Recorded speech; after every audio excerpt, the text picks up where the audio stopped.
manana eriafy toa tsy fantatry hoe nahoana tabeny samahany rehefa izy natohitra eo anareo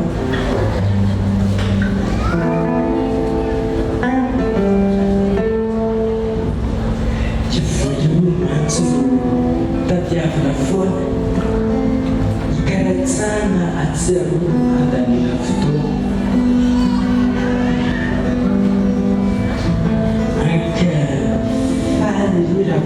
tamin'omby izy aza mity tontena mihitsy fampanomby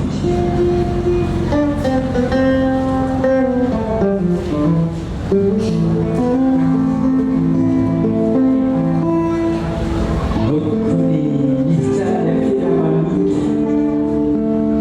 mavita mihitsy manakarama tsolaloto